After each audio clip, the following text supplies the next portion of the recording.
আসসালামু আলাইকুম বন্ধুরা, তোমরা সবাই কেমন আছো? আজকে আমরা শিখব একের ঘরের নামতা। তো চলো বন্ধুরা, এক একে এক,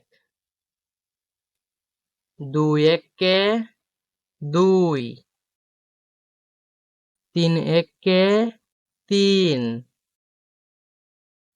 চার একে চার,